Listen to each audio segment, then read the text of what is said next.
Hello, my dear students. So, I am here today to discuss some of the important topics from dermatology, and we will try to understand these topics with the help of these few questions. Okay, so we'll be discussing these questions along with the related topics so that you can understand these topics well. And because your exam is very nearby, this session will be helpful for all of you. So, let us discuss the first question here. This question is related to histopathology. So in this question, they are asking that acanthosis is characterized by. So acanthosis is characterized by. Now, what is acanthosis? Acanthosis is thickening of stratum spinosum. So increased thickening of stratum spinosum is known as acanthosis, while loss of adhesion between keratinocytes is known as acantholysis. So acantholysis, lysis as the name is suggestive, is separation. So acantholysis occurs in pemphigus. It is also seen in other conditions like Halle-Halle disease, Darier's disease. While acanthosis, that is thickening, it can be regular or irregular. Regular thickening of stratum spinosum is seen in chronic eczema, psoriasis, while irregular thickening is seen in lichen planus. Now, if you see the third option, they are saying presence of nucleus in stratum corneum. So, presence of nucleus in stratum corneum. So, normally this topmost layer, that is stratum corneum, don't have nucleus. But if nucleus is present here, that is known as parakeratosis. And parakeratosis is feature of many conditions including psoriasis, eczema,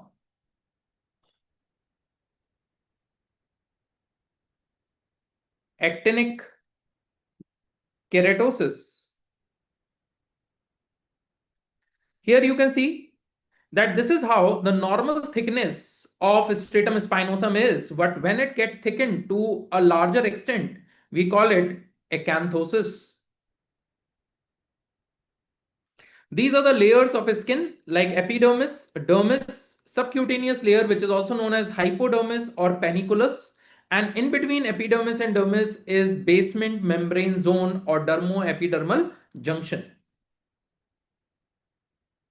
Now, do you know that among these various layers of epidermis, which one is the thickest layer? The thickest layer is stratum spinosum. While stratum granulosum, as it is suggestive, is the granular layer, here granules are present. And these granules are generally keratohyaline granules and lamellar granules.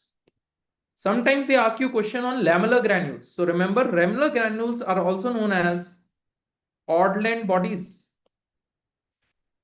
Odd-length bodies. And what these odd-length bodies do? They secrete lipid, while keratohyaline granules form prefilaggrin.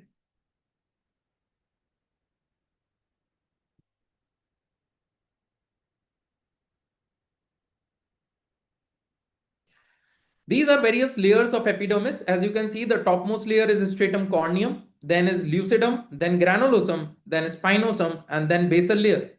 These are the 5 layers of epidermis, and this is their sequence. The first one is corneum, the last one is base, and in between are legs, that is lucidum, granulosum, and spinosum. And the important cells which are present in these various layers are keratinocytes, which are among around 95% of the cells forming epidermis. Then there are Langerhans cells which are present in stratum spinosum, and melanocytes and Merkel cells which are mainly present in basal layer or the deepest layer of epidermis. Melanocytes, they synthesize melanin, while Merkel cells are helpful in carrying touch sensation. So these are touch receptors. While Langerhans cells are antigen presenting cells. So these are few important points related to these layers and the cells of epidermis. Now, in the dermis, collagen is present. And sometimes they ask you, what is the type of collagen which is present in dermis? So, collagen are the most abundant fibers present in dermis. There are two types of collagen present here, type 1 collagen and type 3 collagen. Now, which one is more? So, remember that type 1 is more than type 3 and their ratio can be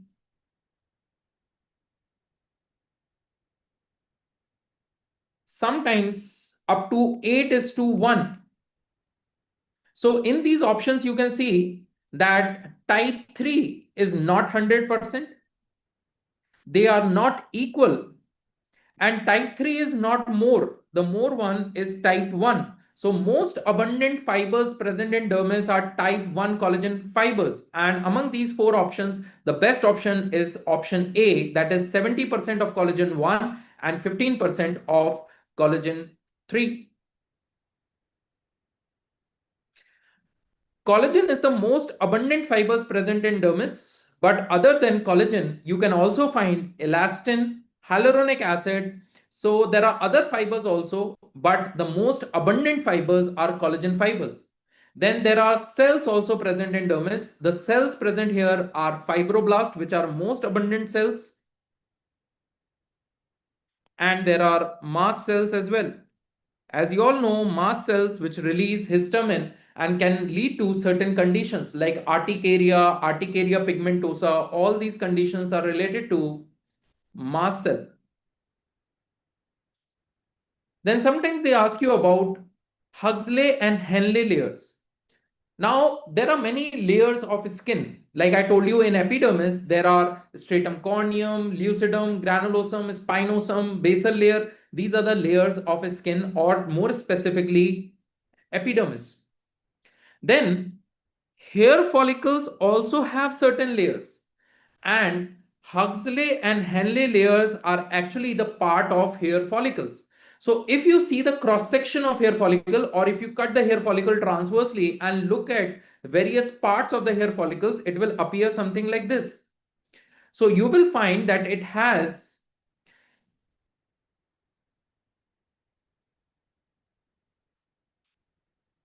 outer cortex and inner medulla. So here you can see this is medulla, which is the central part, and then there is cortex. Then outside cortex is cuticle. So this is cuticle. Then comes inner root sheath and outer root sheath. Now this inner root sheath is made up of three layers. Cuticle is included in inner root sheath along with Huxley layer and Henle layer. So outside cuticle, you will find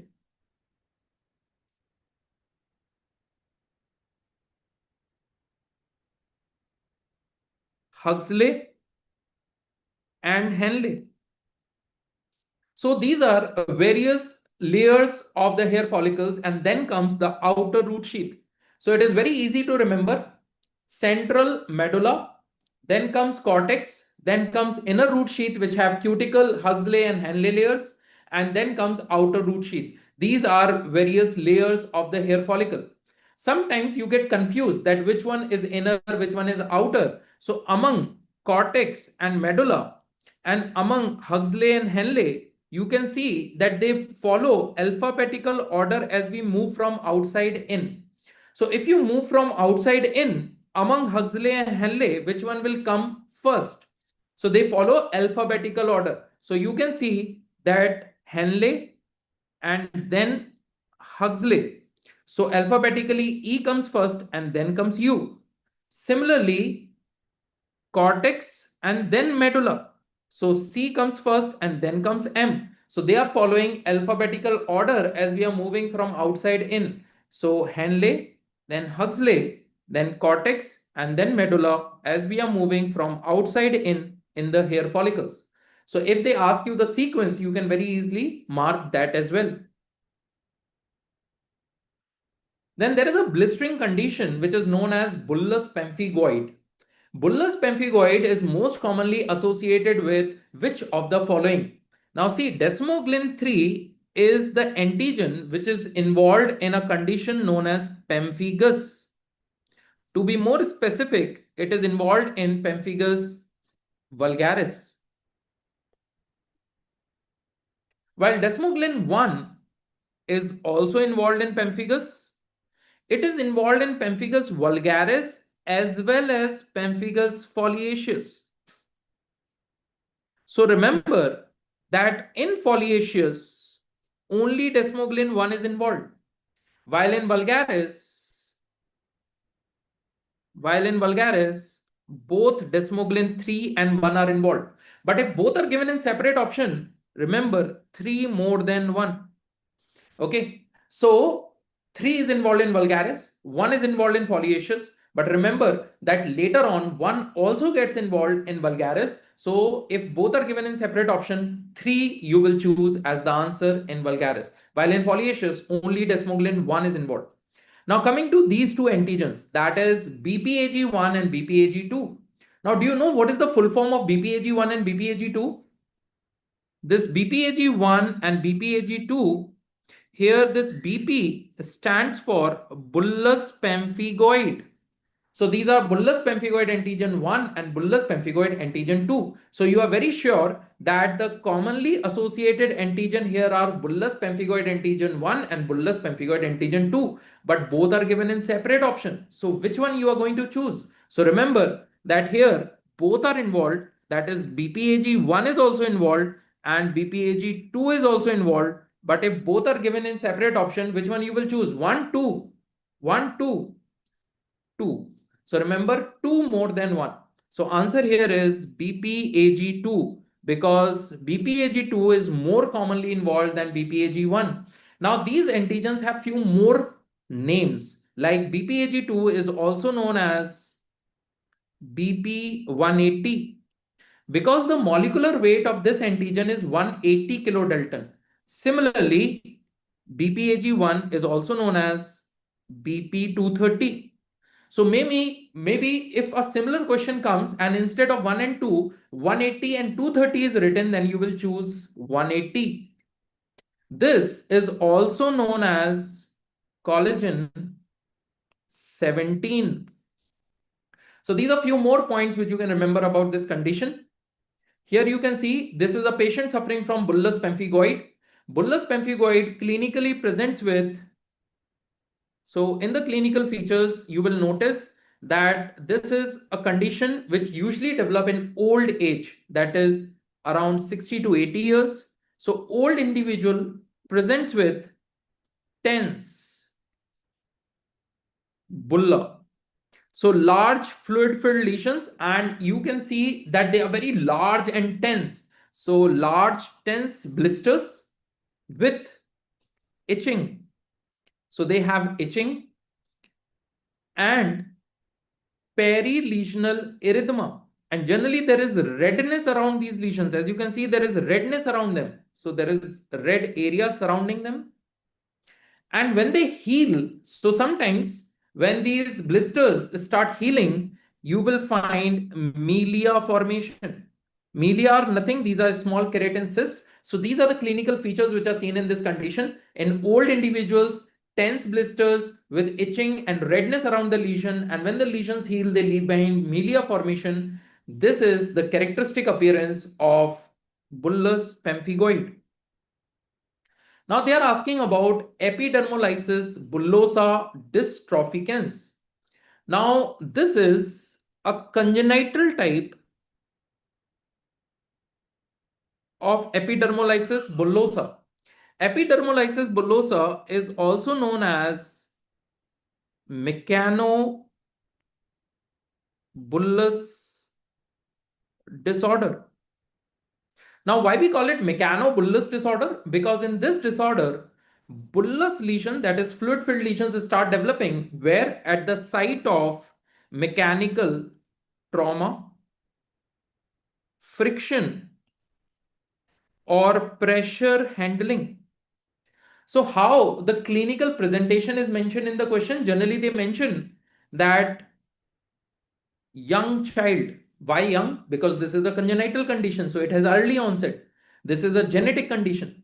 So young child presents with blisters or fluid filled lesions where at the site of trauma, friction, or pressure handling, you are dealing with a case of epidermolysis bullosa, also known as mechanobullous disorder.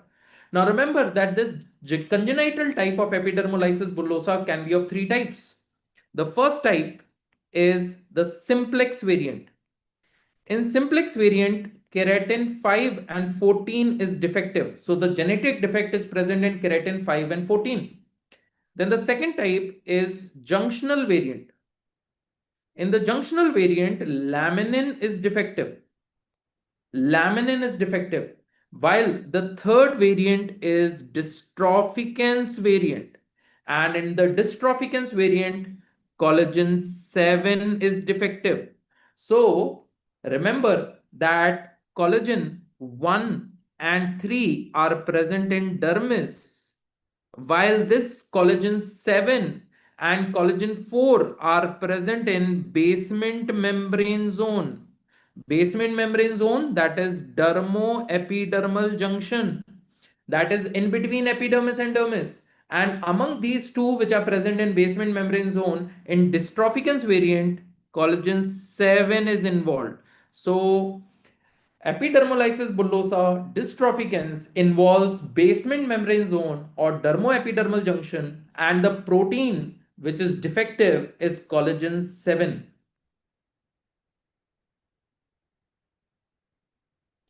As I told you that epidermolysis bullosa is a mechanobullous disorder, that is the blisters or the peeling of the skin occurs at the site of trauma, friction and handling. And that's why you can see that this young child or a neonate is developing peeling of the skin where over the frictional site where the heels are coming in contact with the surface. Similarly, wherever child tries to hold something, the friction occurs or trauma occurs, and there these blisters start developing. So this is a very severe condition. It occurs in very young individuals or young children, and they occur at the site of these trauma, friction, and pressure handling. Coming to the next question, they are asking about Darier's disease. Now, all these statements are related to Darier's disease except. So you can see in the question it is written all except. So it is very important to read the question very carefully. They are asking the correct option or the incorrect option. They are asking all are true or all are true except. So here they are asking all except. So you have to find out the odd one out among these four. Now, Darier disease is different and Darier sign is different. So remember that Darier sign is not seen in Darier disease. It is not seen in Darier disease. Now, corpse ronds and corpse grains are seen in Darier disease. Lesions predominantly are present over seborrheic areas. This is also correct about Darier's disease. And nails show longitudinal alternate red bands with V-shaped notching. This is also finding of Darier disease. So all these three statements are true about Darier disease, but which one is incorrect? And that is option A. So the answer here becomes option A. Now, if Darier sign is not seen in Darier disease, then where it is seen? So remember, Darier sign is seen in Urticaria pigmentosa. This is very important. Already question have been asked that in Urticaria pigmentosa, Darier sign is seen. Just now I will explain what is Darier sign. Before that, let us discuss what is corpse ronds and corpse grains. Now remember that if this is epidermis, so if this is epidermis of a patient suffering from Darier disease, in this patient, you will find that there are few keratinocytes which are transversely elongated and few of them are vertically elongated. These are known as corpse grains, and these are known as corpse rods. So what are corpse grains and what are corpse rods? These are transversely elongated and vertically elongated keratinocytes which are seen in the epidermis of a patient suffering from Darier disease, known as corpse grains and corpse rods respectively. Now, if you forget this point in examination hall, you can very easily recall this. Why? Because it is so easy to recall. See, alphabetically, which one comes first? G or R? G. So, grains are present in upper part of epidermis, while rods are present in lower part of epidermis. Why? Because G comes first, it is present in upper part. R comes later, it comes in lower part. Now, grains, all of you must have seen, isn't it? Grains like wheat grain, rice grain. If you keep it on the table, they are transverse. While rods, how we hold them? We hold them vertical. So, rods are vertically elongated, grains are transversely elongated. And both these are seen in which condition? Darier disease. Okay. Now, remember another point that Darier disease generally involves seborrheic areas. And what are seborrheic areas? Seborrheic areas are those areas where sebaceous glands are more, like scalp, face, behind ear, neck area, upper chest, upper back. So here is a patient suffering from Darier disease where rough keratotic lesions start developing. So clinically, you will find rough lesions, keratotic lesions, or verrucous, that is wart-like rough lesions where over seborrheic areas. Seborrheic areas like scalp, behind ear, face, neck, upper chest, upper back. So this is the common presentation of Darier disease. Okay. Now this is not the only condition where seborrheic areas are involved. Seborrheic areas can be involved in various conditions. So what are those conditions where seborrheic areas are involved? So lesions follow seborrheic distribution in many conditions, like one I just now told you, that is Darier disease. So you can remember Darier disease. Other than Darier disease, there are other conditions also, like Langerhans histiocytosis, Pemphigus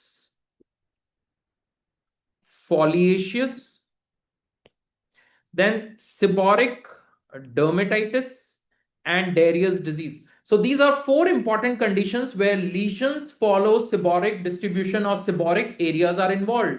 Okay, now if you forget this in examination hall, you can very easily recall. How you're going to recall? Because you just need to recall this sentence, that is, lesions follow seborrheic distribution in lesions. L for Langerhans histiocytosis, follow for foliaceous, seborrheic for seborrheic dermatitis, and distribution D for Darius. So you can see how easy it is to recall in the examination. Lesions follow seborrheic distribution in Langerhans histiocytosis, foliaceous type of pemphigus, seborrheic dermatitis, and Darier disease. So this point can also very easily be remembered in the examination. Now remember that nail changes are also very characteristically seen in this condition, and the nail changes are in the form of this V-shaped notching. So if you see the nail of these patients at the distal part of the nail, so if this is the nail of the patient,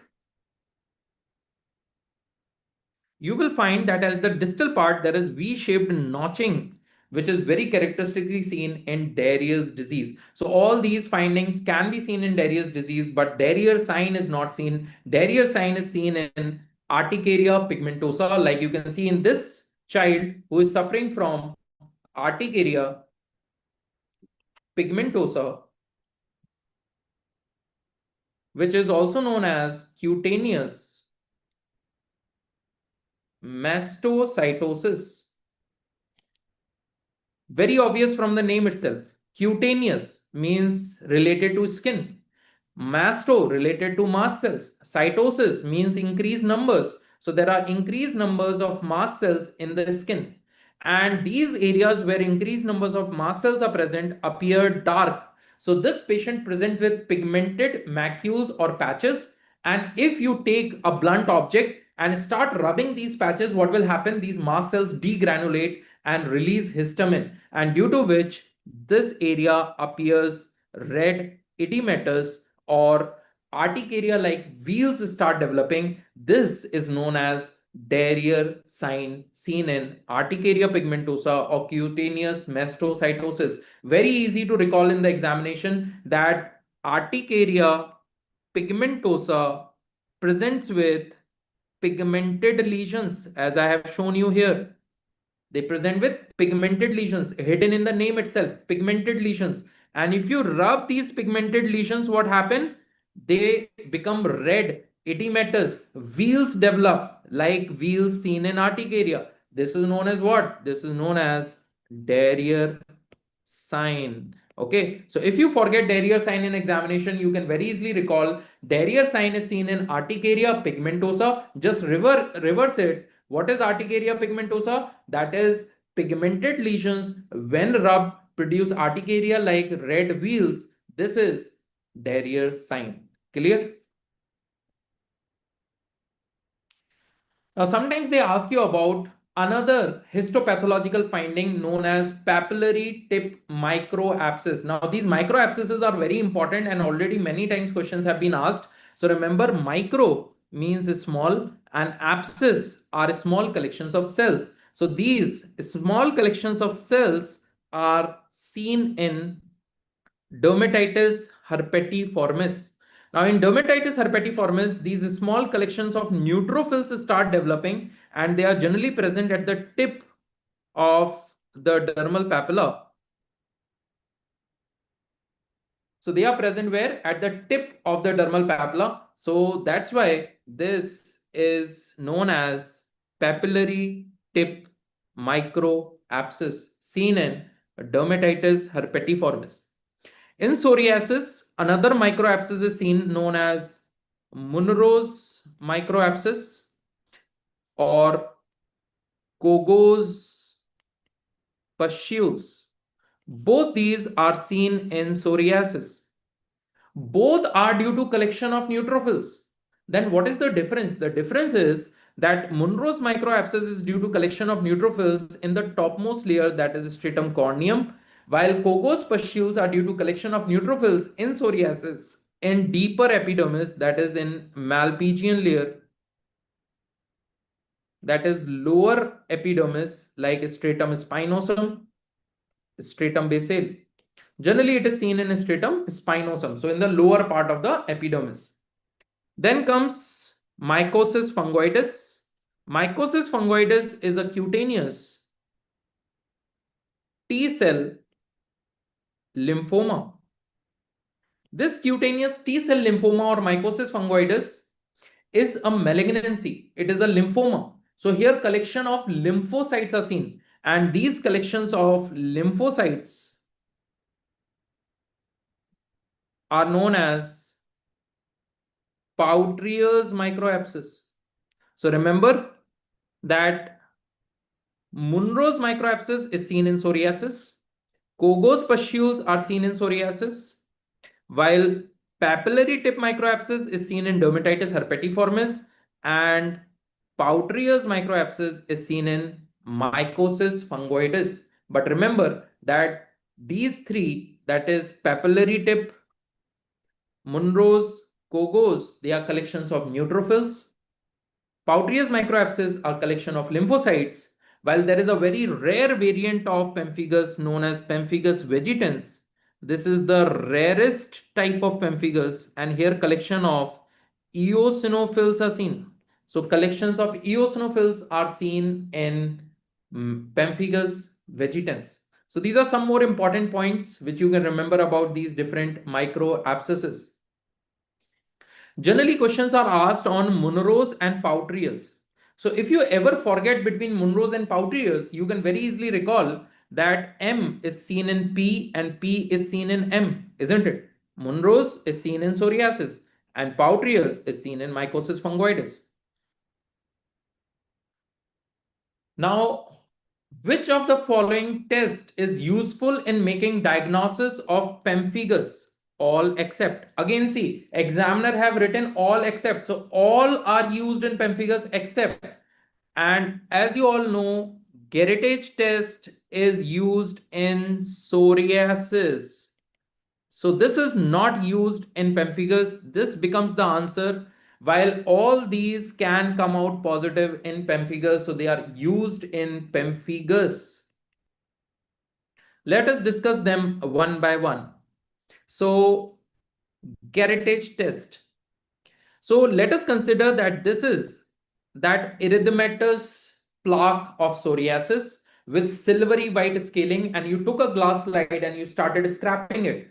When you scrap it, when you gerate it, that is when you start peeling it, what happens? This peel of white, silvery white scales start coming out. This is known as Geratage test. Now, if you keep on removing it, the end result is pinpoint bleeding spots, and this is known as Auspit sign. Auspit sign. Both these are seen in psoriasis. So Geratage test, Auspit sign, both are seen in psoriasis. The initial peeling of the scales is known as Geratage test, and the end result, that is pinpoint bleeding, is known as Auspit sign. Now coming to Bullous spread sign.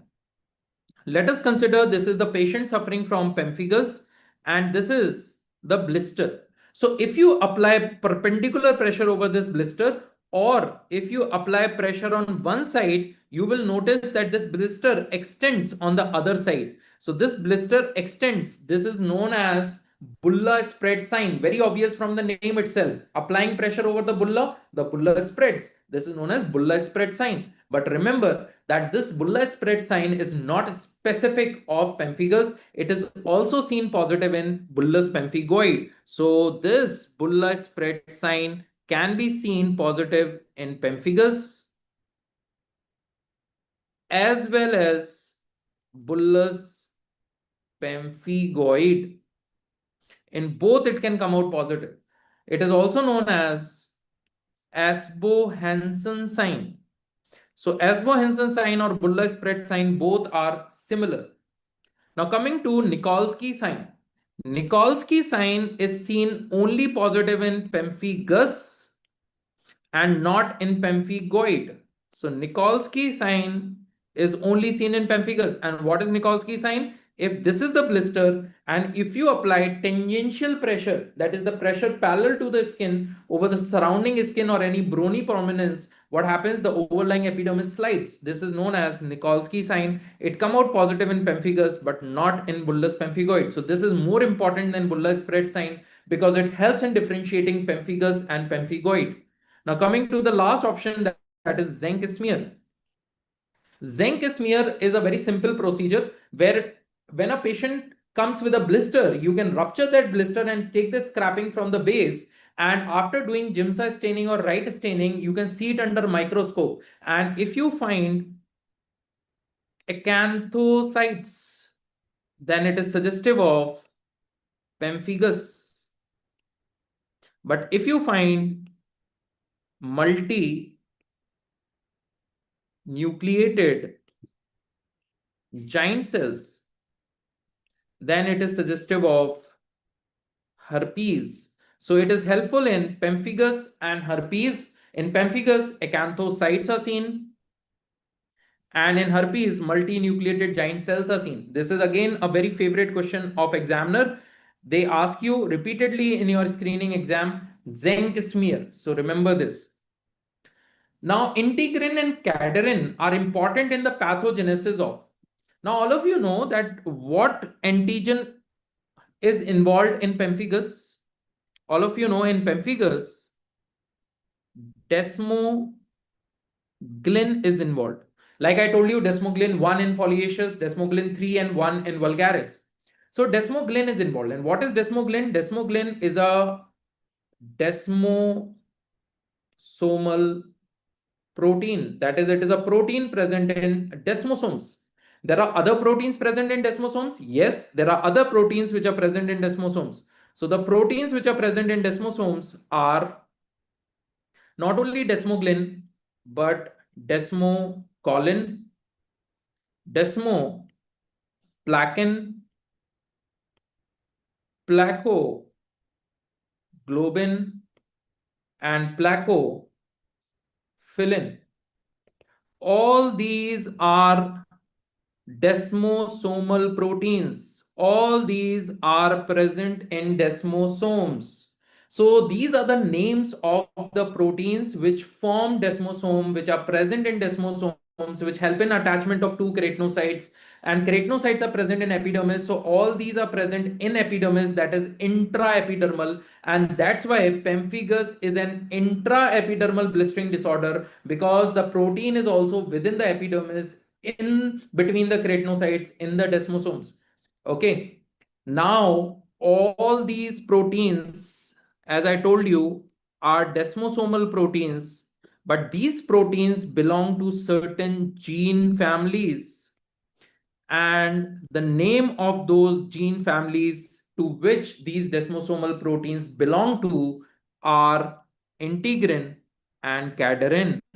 So remember that integrin, cadherin are the names of the gene family to which these desmosomal proteins belong, and these names of these desmosomal proteins are desmoglin, desmocolin, desmoplakin, placoglobin, and placofilin. And among them, desmoglin is very important, which is involved in pemphigus. So answer here becomes pemphigus. I hope this is clear. Now, photoonycholysis is seen as the adverse effect of. So remember that among these drugs, tetracycline group of drugs are known for photosensitivity. Photosensitivity. And one very specific type of photosensitivity is seen with doxycycline, which is known as photoonycholysis. Very obvious from the name itself. Photo means after exposure to light, onycho means nails, and lysis means separation. So after exposure with light, the nails of this patient start separating from the underlying nail bed, and this is known as photoonycholysis. This is a side effect associated with doxycycline. Here you can see this is the patient suffering from this side effect. Vitiligo is characterized by, now all of you know that vitiligo is an autoimmune condition. It is an autoimmune condition. Here certain antibodies are formed, and these antibodies go and destroy what? They destroy melanocytes, and that's why we call them anti-melanocytic antibodies. So anti-melanocytic antibodies are formed, and these antibodies go and destroy the melanocytes, and thus the melanocytes are absent. And when the melanocytes are absent, the skin loses all the melanocytes in that particular area. Once the melanocytes are gone, the melanosomes are gone. Once the melanosomes are gone, the melanin is gone. And once the melanin is gone, the color of the skin appears depigmented or white, something like this. So patients start developing depigmented or white patches. Why? Due to anti-melanocytic antibodies which go and destroy the melanocytes, and this area is deficient in melanocytes. So there is absence of melanocytes. This is the defect which is seen. Now, there are different types of vitiligo. The most common type is vitiligo vulgaris, where generally bilaterally symmetrical lesions are seen. But here in this image, you can see that the lesions are unilateral and they are along a particular nerve segment. So because the lesions are along a particular nerve segment and they are only on one side, this is the characteristic segmental variant of vitiligo. So this is segmental variant of vitiligo, though the most common variant is vitiligo vulgaris, where bilaterally symmetrical lesions are seen, like over both elbows, both knees, both shin. So symmetrical lesions are generally seen, but the lesions are similar, that is depigmented white in color, as shown in this image. Now, which of the following is true about acne vulgaris except, okay, so again, you have to tell the incorrect statement. So this is a disorder of pilosebaceous unit or follicles. Yes, it is correct. It is not just the disorder of sebaceous gland. It is the disorder of the whole unit, that is pilosebaceous unit. So this is the correct statement. It has familial tendency. Yes, true. It has familial tendency. There are many syndromes like Scapho syndrome which are associated with acne vulgaris. Then drug of choice for severe or nodulocystic acne is retinoid. Yes, because oral isotretinoin is the drug of choice, which is a type of retinoid. So this is also correct.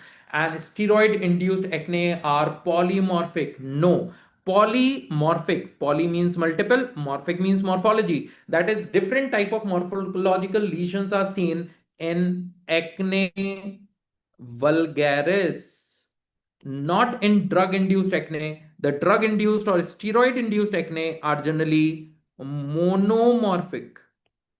That is, single type of morphological lesions are seen. So if the lesions are monomorphic, that is, if you're getting papules and everywhere papules are only present, then it is suggestive of drug induced acne like steroid induced acne.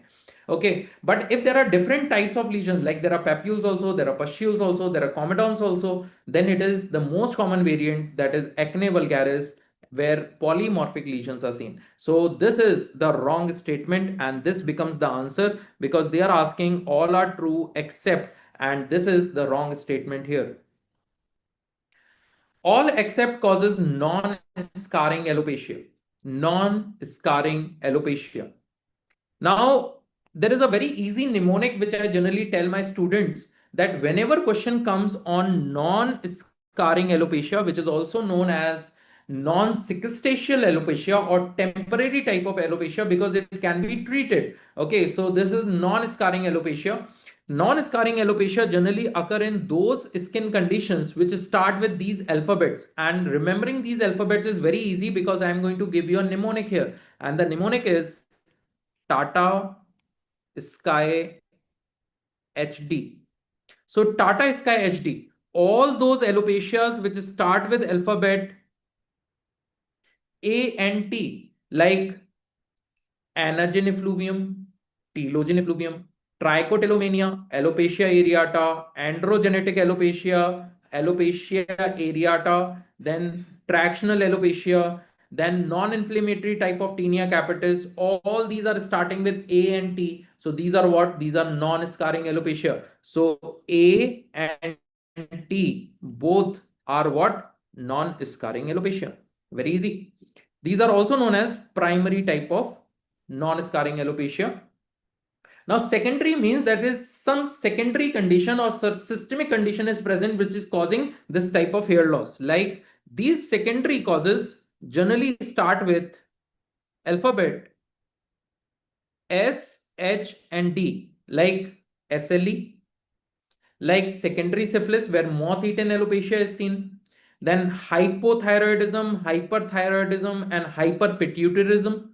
Then certain deficiencies like deficiency of zinc, iron, biotin, all these can also cause non-scarring type of alopecia. So these are the 5 alphabets which you have to remember. And if any of these options are starting with these 5 alphabets, they are example of non-scarring alopecia. So these alphabets are A, T, S, H, and D. If you look at these 4 options, A, S, and T are present. All these 3 are non-scarring alopecia. The answer becomes DLE, where scarring alopecia is seen. Scarring alopecia means cicastaceal alopecia, permanent type of alopecia. Once the hair follicles are gone, they cannot come back because this is permanent type. Now remember, DLE also have some more features. Along with scarring alopecia, you will find scaling here. So lesions have scaling. This scaling is very adherent. And if you try to remove this, you can see plugging beneath the scales. This is known as carpet tack sign. And in the treatment of this condition, we use hydroxychloroquine. And this condition generally occurs over sun exposed areas. All these are the features which are seen in DLE. DLE stands for discoid lupus erythematosus. SLE is systemic lupus erythematosus. This is localized variant, discoid lupus erythematosus. And as you can see here, the third alphabet is S. So you can remember 3S: scarring alopecia, scaly lesions, occur on sun exposure sites, and another alphabet is C. So you can remember 2C, that is carpet texine, and chloroquine is used in the treatment. So very easy to recall these points related to discoid lupus erythematosus. 5-year-old male child with multiple hyperpigmented macules over trunk. So patient is having dark colored lesions over trunk. On rubbing these lesions with the rounded end of the pen, so on scraping these lesions, patient develops articarial wheal confined to the border of the lesion. What is the diagnosis? So we have already discussed this. I told you that pigmented lesions, when rubbed, produce red wheals like articaria. What we call it? Articaria pigmentosa. Answer is Articaria pigmentosa. So everything is hidden in the name itself. Articaria pigmentosa. Wheals are seen in Articaria, and here pigmented lesions are seen which rubbed and then they produce wheals or red lesions. So this is known as Articaria pigmentosa. And what this sign is known as? This sign is known as Darier sign. So very important to remember that Darier sign is not seen in Darier disease. It is seen in this condition, that is Articaria pigmentosa. Now they ask you sometimes the markers of Langerhans cells. So these markers come out positive in diseases related to Langerhans cells like Langerhans cell histiocytosis. And the markers are CD1A, CD207, and S100. All these three are markers of Langerhans cells or Langerhans cell histiocytosis. Among them, this is also known as Langerhans. So another name of CD207 is Langerhans, and this is the most specific marker. Questions are also asked on CD1A. This is a marker of Langerhans cells.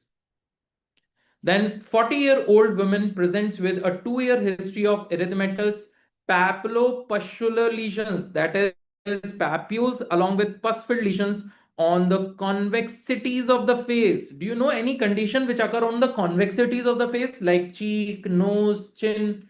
Yes. And there is erythema and telangiectasia, that is there is redness along with superficial dilated blood vessels. What is the diagnosis of this condition? So remember that acne vulgaris can occur over face but not necessarily convexities of the face. So this is not the answer.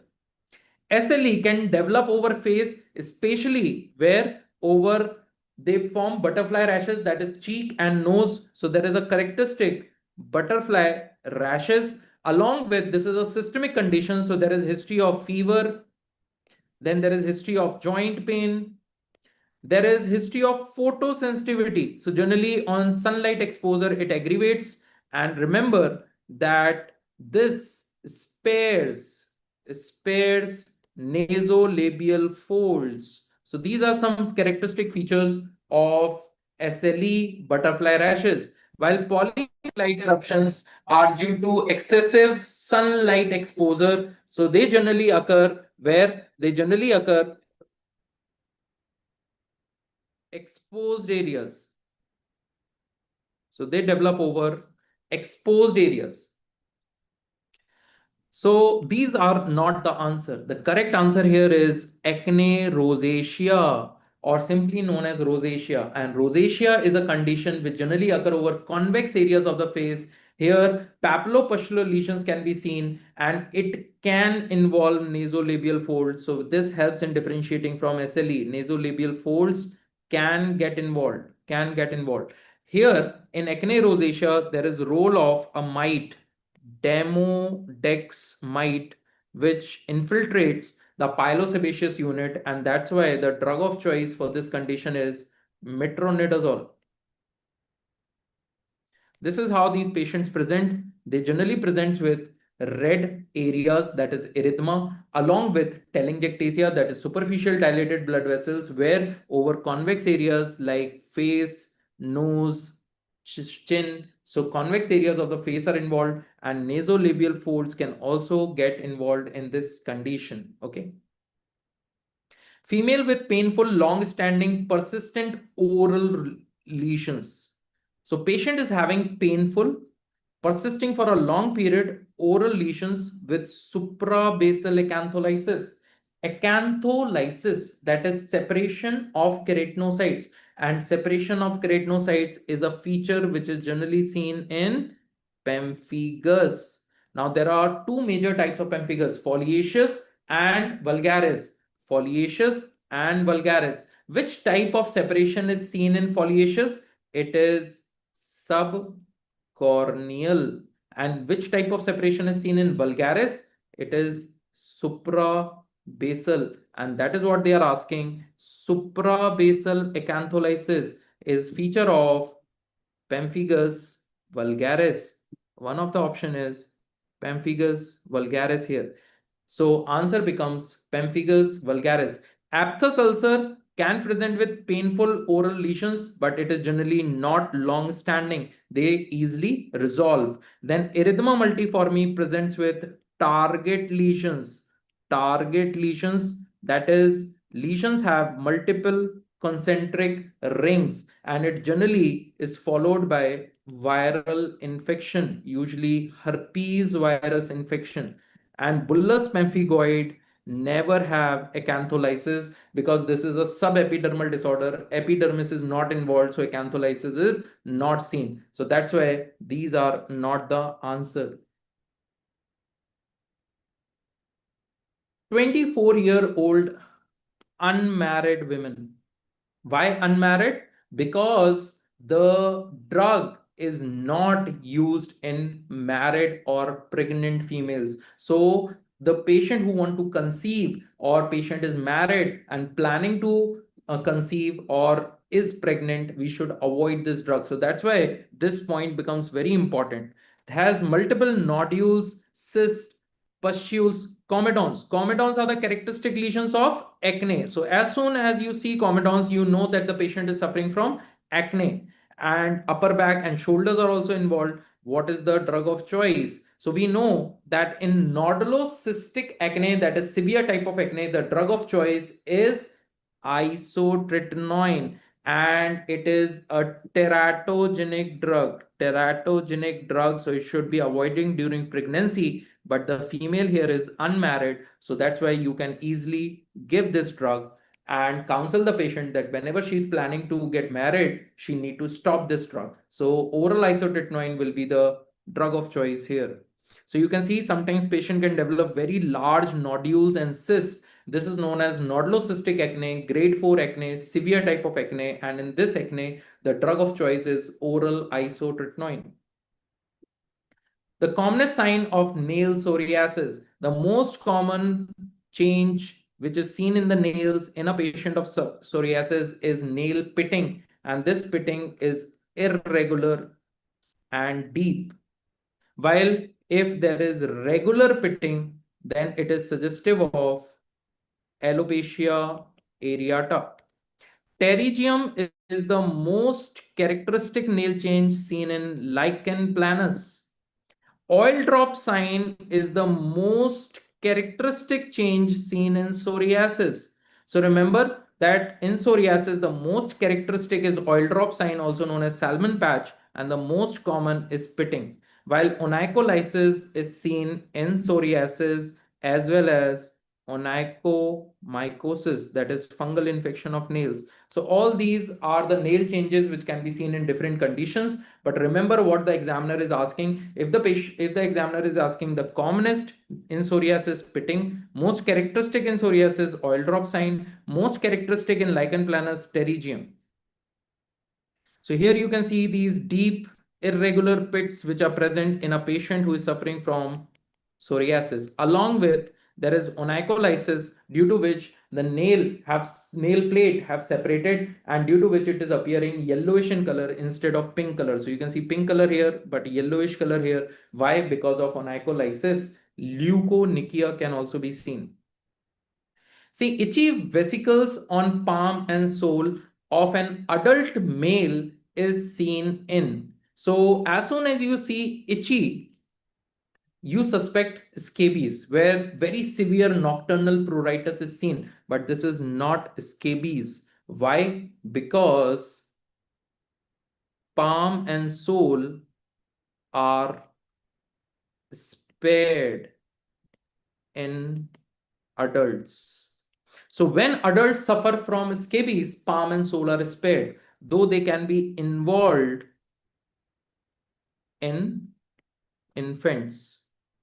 So in infants suffering from scabies, palm and sole can get involved, but in adults, they are spared and the patient is adult. So this is not scabies. Second, sweet syndrome. Sweet syndrome is associated with tender nodule over face, not necessarily itchy, and not necessarily palm and sole are involved. Vesicles are not necessarily seen. They generally present with tender nodules over face. It is usually associated with underlying malignancy like acute myeloid leukemia. So all these are not feature of sweet syndrome. Then syphilis. Now remember that vesicles are written here, and vesicles are not seen in syphilis except for one type, and that is early congenital type of syphilis. So vesicles are never seen in syphilis except for one variant, and that is early congenital type of syphilis. So only in very young children less than 2 years of age who are suffering from early congenital type of syphilis, you can find vesicles, but here vesicles are present and the patient is adult. So this is not syphilis. So now you know that you have excluded all the three options. You are only left with one option, and that is Pemphigus. And Pemphigus is only condition which can be itchy, which can present with fluid-filled lesions, usually present over palm and sole, and it is type of hand and feet eczema, where these fluid-filled lesions start developing over palm and sole of the patient, something like this. And these fluid-filled lesions are slightly deep, so they are generally not better seen, but they are better felt. So this is when you palpate them, they give a characteristic sago grain like feel. So sago grain or tapioca feel is seen in Pemphigus. So if you palpate this palm of the patient, you will feel as if there are sago grains, sabudane jaisi feel aati hai.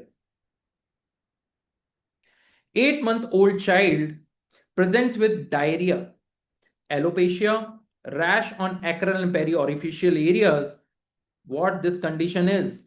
Yes, this condition is Acrodermatitis enteropathica, which is due to zinc deficiency. It is due to zinc deficiency. And how do you know it is Acrodermatitis enteropathica? Because the name itself is suggestive. Entero means intestine. So one feature is related to intestine, that is diarrhea. I told you that deficiency of zinc, iron, and biotin can cause non-scarring alopecia. So you can see there is alopecia present.